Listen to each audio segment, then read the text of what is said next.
안녕하세요 여러분, 도쿄민식입니다. 지금까지 지수가 반등을 해서 그런지 나스닥은 어제 0.22%, 그리고 S&P 500은 0.53%로 약간 쉬어가는 듯한 움직임을 보였는데요. 빅테크는 잠시 쉬어가고 그 외 가치주들은 상승하는 등 모습을 보였는데, 이런 와중에 테슬라는 0.66% 하락하면서 아무래도 1월 29일 24년 4분기 실적을 앞두고 있다 보니 특별하게 수급이 따라붙지 않는 모습이 이어지고 있습니다. 테슬라의 주가 흐름이 어떤 방향으로 흘러갈지에 대한 분석은 어제 장이 열리기 전에 여기 이렇게 테슬라의 midnight 업데이트를 통해서 멤버십 분들께 분석을 드렸는데요. 여기 상단이 바로 어젯밤이고요. 중간이 어제 아침, 그리고 여기 하단이 여기 상단과 중간의 차이로, 하단을 기준으로 먼저 보시면은 430달러 이상의 위치에 옵션 베팅을 한 세력들은 별로 없고요. 오히려 430달러 언더 영역에서 해칭을 잡아둔 옵션 세력들이 많았음을 볼 수 있습니다. 옵션이란 미리 앞으로의 주가 흐름을 확률적으로 분석해서 주가가 상승 혹은 하락할 것이다에 콜옵션이나 풀옵션을 잡아둠으로써 수익을 내는 것인데, 1월 24일 옵션 만기를 기준으로 확률적으로 분석해서 해칭하는 옵션 세력들은 여기 위쪽에다가 포지션을 잡지 않고 계속 아래쪽에다가 잡아두는 현상이 이어지고 있는 것입니다. 주가가 상승하는 모습을 보이려면 본질적으로 상승에 베팅하는 콜옵션의 거래량이 많아져야만 합니다. 상승을 바라보는 콜옵션의 거래량이 많아졌을 때, 그때 비로소 여기 위쪽에 콜옵션들의 수량이 늘어나고요. 그렇게 되면은 델타 해칭이 잡히는 과정에서 갬마 스퀴즈가 터져서 주가가 올라갈 수 있게 되는데요. 이것은 갬마 스퀴즈가 어떨 때 터질 수 있는지를 보여주는 지표로 제가 매번 관찰하고 있는 지표 중 하나입니다. 빨간색이 콜옵션 프리미엄이고 남색이 테슬라의 주가로 콜옵션 거래량이 높아짐에 따라서 콜옵션을 매수할 때 필요로 되는 콜옵션 프리미엄의 수치가 이렇게 높아지는 것이고요. 그에 따라서 갬마 스퀴즈가 잡히면서 동일한 상관관계에 따라서 주가 또한 함께 올라가는 것을 볼 수 있는데, 너무 다행히도 오랜 기간에 걸쳐서 높은 수치를 기록해왔던 콜옵션 프리미엄이 어제를 기준으로 드디어 여기 이렇게 65까지 떨어졌다는 것입니다. 갬마 스퀴즈가 발동이 되려면은 콜옵션을 살 때 지불해야 하는 프리미엄 비용이 일단 저렴해야만 합니다. 과거에는 여기 이렇게 69에서 75라는 매우 비싼 유익이 있었기 때문에 투자자들이 콜옵션을 매수하러 오지 않아서 거래량이 이렇게 줄어든 것인데요. 콜옵션 거래량이 계속 줄자 콜옵션 프리미엄이 천천히 떨어지면서 이제 여기 이렇게 64까지 오게 된 것입니다.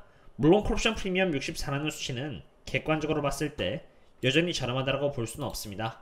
왜냐하면 과거에 보신 것처럼 이렇게 50대까지도 깊게 내려갔고요.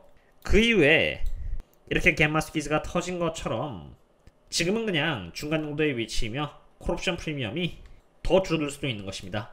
물론 무엇을 촉매자로 콜옵션 프리미엄이 다시 상승할지 혹은 떨어질지는 모르겠지만, 적어도 제가 놓치지 않고자 하는 것은 다음 갬마 스퀴즈로 콜옵션 프리미엄이 50대까지 내려간다면은 적절한 분할 매수를 해서 갬마 스퀴즈를 준비할 계획이고요.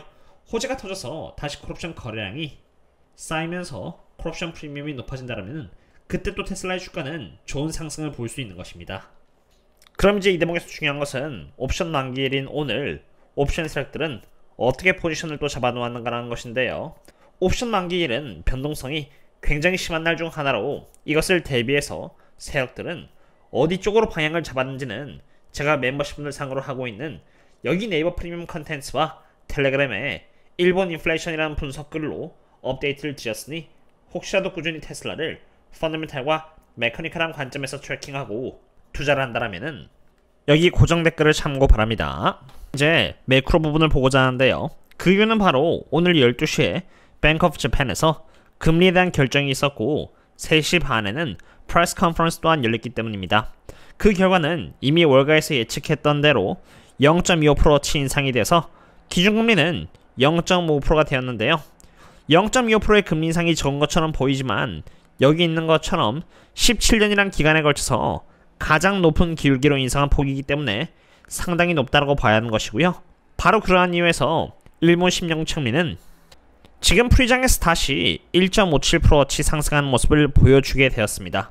이미 월가에서는 일본이 금리 인상할 확률을 98%에 거쳐서 바라봤기 때문에 상당 부분은 일본의 10년국 참리에 반영이 된 만큼 중요한 것은 바로 앞으로의 가이던스였는데요. 우선 대부분의 애널리스트들은 인플레이션이 계속 가중됨에 따라서 일본에서 25년에 또 한 번 더 금리 인상을 할 것으로 보고 있는 듯 합니다.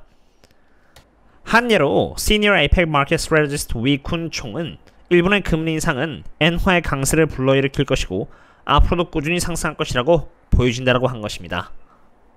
이것은 바로 일본의 CPI로 여기 잘 보시면은 검정색인 헤드라인 CPI의 경우는 이미 4%를 향해서 가고 있고요. 콜 CPI는 3%이고 콜 CPI는 2.4%로 인플레이션 관련 수치들이 전부 다 상승해 나가는 모습을 보여주고 있기 때문입니다. 이뿐만이 아닙니다. 서비스 인플레이션의 경우는 약 1.6%를 보이고 있는 상태로 마찬가지로 인플레이션의 재점화가 시작되고 있는 상태인 것입니다. 이처럼 일본에서 또한 인플레이션이 재점화되고 있고요. 이러한 이유에서 애널리스트들은 이번에 금리 인상을 했는데 또 한 번 더 금리 인상을 바라보고 있는데요.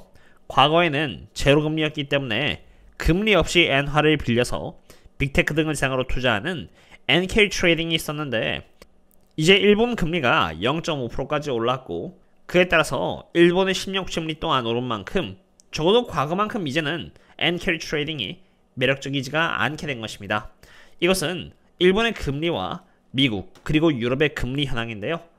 일반적으로 동일한 상관계에 있는 세 국가의 금리는 일본의 금리 상승으로 인해서 여기 이렇게 갭이 점점 더 좁아지고 있는 것을 볼 수 있습니다. 전 세계 경제는 전부 다 이어져 있는 만큼 한때 엔화가 제로금리 정책을 고수했었을 때 유럽과 미국의 금리가 나름 그래도 올라가지 못하는 앵커 역할을 했는데요. 이제는 일본의 국채금리가 바닥으로부터 0.5%만큼 상승을 한 만큼 미국과 일본 사이 그리고 유럽과 일본 사이의 스프레드 또한 좁아지고 있는 것입니다. 다시 말해서 일본의 금리가 인플레이션으로 인해서 상승을 하게 된다면 머지않아 미국과 유럽 또한 다시 금리를 올리는 것은 시간 문제가 될 수 있음을 의미합니다. 실제로 일본의 10년 국채금리와 미국의 10년 국채금리를 비교해보고자 하는데요. 이것은 일본이 금리를 올렸고 가이던스상 25년 하반기에 또 금리가 올라갈 수 있다는 전망과 함께 지금 일본의 10년 국채금리는 2.4% 프리장에서 오르고 있는 상태입니다. 그러한 가운데 미국의 10년 국채금리는 마이너스 0.09%로 아직 횡보하고 있는데요. 장이 열리고 일본 10년 국채금리가 이렇게 상승하는 모습을 보인다라면은 지금 비록 이렇게 횡보를 하고 있지만 4.64%에 있는 미국의 10년 국채금리 또한 마찬가지로 이렇게 오를 수가 있고요. 그럼 이것은 테슬라를 포함한 성장주에게는 하방력을 가할 수 있는 요소이기 때문에 매크로 관점에서는 일단 방심하지는 않고자 합니다. 오늘은 테슬라와 일본 금리 그리고 인플레이션에 대한 분석을 해봤는데요. 일본이 금리를 올렸고 올해 하반기에 또 금리 인상을 예고하고 있는 만큼 일본 엔화와 10년 국채금리는 계속 강해질 것 같다는 생각이 듭니다. 이런 현상이 일어날수록 적어도 과거처럼 엔캐리 트레이딩을 하는 것은 매력도가 떨어지기 때문에 과거만큼 유동성이 들어올지는 의문이고요. 더 자세한 분석은 제가 오늘 밤 멤버십분들 상으로 하고 있는 여기 테슬라 미드나잇 업데이트를 통해서 또 올려드리도록 하겠습니다. 즐거운 유연 되셨으면 좋겠고요. 새해 복 많이 받으세요. See you later.